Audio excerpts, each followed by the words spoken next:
मम्मा, मैंने अपना सारा स्कूल का काम कर लिया है। क्या अब मैं बाहर खेलने के लिए जा सकता हूँ? मेरे दोस्त चिक्की और किक्की इंतजार कर रहे होंगे। मैं जाऊँ? आंटी, आप मम्मा के अच्छे बच्चे हो। आप जानते हो, आपके अभी इम्तिहान शुरू होने वाले हैं। ये इम्तिहान कोई आम इम्तिहान नहीं है, बल्कि ये इम्तिहान पास करके ही आप अगली क्लास में जाओगे। मैं चाहती हूँ आप अच्छी पोजीशन हासिल करो। अभी जाओ और जाके बैठ के पढ़ो। मम्मा, मेरी प्यारी मम्मा, मेरी सारी तैयारी है। आप देखिएगा, मैं अपनी क्लास में फर्स्ट पोजीशन लूंगा और आपका सर फखर से ऊंचा कर दूंगा। अभी मुझे खेलने के लिए जाने दीजिए ना। बंटी, आप बहुत जिद्दी हो गए हो। अभी मैं आपको खेलने के लिए जाने दे रही हूँ, लेकिन जल्दी वापस आ जाना और दूर जाने की जरूरत नहीं है। और वापस आके मैं आपका टेस्ट लूंगी। थैंक यू मम्मा, आप बहुत अच्छी हैं और मैं वापस आके आपको सारा टेस्ट दूंगा। थोड़ी देर रुक जाओ, मैंने तिल के लड्डू बनाए हैं, वो आपको देती हूँ। वैसे भी बाहर बहुत सर्दी हो रही है, तिल के लड्डू आपको गर्म रखेंगे।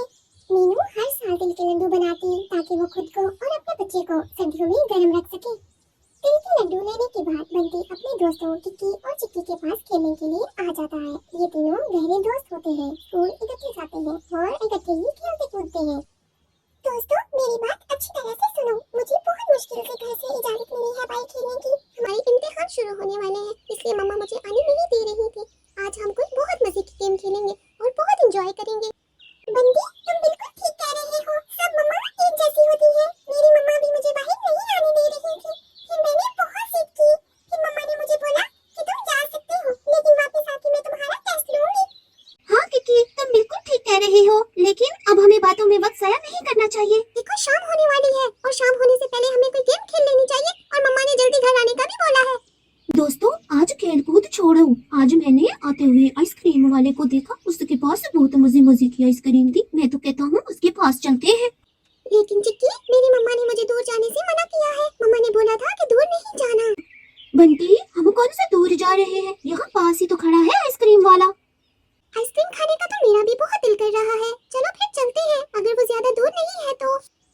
अरे अरे, देखो ये तीनों बच्चे कितने प्यारे हैं। लेकिन बच्चों, तुम तीनों लेट हो गए हो। मेरी सारी आइसक्रीम खत्म हो चुकी है। अब मेरे पास तुम तीनों को देने के लिए कुछ भी नहीं है। लेकिन घर में मेरे पास बहुत सारी आइसक्रीम पड़ी है। मेरा घर यहाँ करीब में ही है। अगर तुम तीनों मेरे साथ चलना चाहते हो तो चलो, मैं तुम तीनों को फ्री में आइसक्रीम दूंगा। दोस्तों, तुम दोनों ने सुना? वो हमें फ्री में आइसक्रीम खिलाने वाला है। हमें उसके साथ चलना चाहिए। ये मौका हमें गंवाना नहीं चाहिए। लेकिन दोस्तों, हो सकता है ये कोई पकड़ने वाला हो और ये इसकी कोई चाल हो। हमें नहीं जाना चाहिए। बंटी, डरने की जरूरत नहीं है। हम तीन हैं, हमें कोई कुछ नहीं कर सकता। बस चलो उसके साथ। हाँ, कह तो तुम बिल्कुल ठीक रहे हो। वैसे भी मेरा भी बहुत आइसक्रीम खाने का दिल कर रहा है। चलो इसके साथ चलते हैं, देख लेंगे क्या होगा।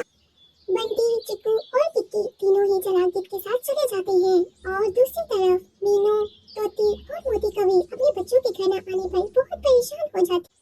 हम तीनों के बच्चे घर वापस नहीं आए। मुझे लगता है वो बहुत बड़ी परेशानी में है। और ये देखो, मैंने अपने बच्चे को तिल के लड्डू दिए थे और यहाँ कुछ तिल भी पड़े हुए हैं। लेकिन ये तिल के निशान तो पहाड़ों की तरफ जाते हुए नजर आ रहे हैं। हमें जल्दी करना होगा। इन तिल की मदद से ही हम अपने बच्चों तक पहुँच सकते हैं। कि ऐसा ना हो कि हमारे पहुँचते पहुँचते बहुत देर हो जाए। चलो चलते हैं। हाँ मीनू और तोती, जल्दी करो। हमें इन तिल का पीछा करके जल्दी जाना चाहिए। मुझे बहुत फिक्र हो रही है, कहीं हमारे बच्चों के साथ कुछ बुरा ना हो जाए। हम आइसक्रीम की लालच में कहाँ फंस गए। अब हमारा क्या होगा? मुझे बहुत डर लग रहा है। ये भूतनी नुमा जादूगरनी हमारे साथ पता नहीं क्या करेगी। आज तो मजा ही आ जाएगा। इन पंछियों का खून पीकर मैं और भी शक्तिशाली हो जाऊंगी। देखिए भूतनी आंटी, हमें मार के आपको क्या मिलेगा? हम तो थोड़ी देर बाहर खेलने आए थे। हमें जाने दीजिए। हमारी मम्मा हमारा घर पर इंतजार कर रही हैं। जादूगरनी को बच्चों की बातें सुनकर बहुत गुस्सा आ जाता है और अपनी ताकत का इस्तेमाल करने लगती है। वो जो ही चुड़ैल अपने कदम आगे बढ़ाती है, इसका पाँव फिसल जाता है और ये अपनी कढ़ाई में गिरकर मर जाती है। दूसरी तरफ चिक्की, किक्कू और बंटी बहुत खुश होते हैं। थोड़ी ही देर बाद उन्हें कैद से राही मिल जाती है। तोती उनको समझाती है, प्यारे बच्चों, बंटी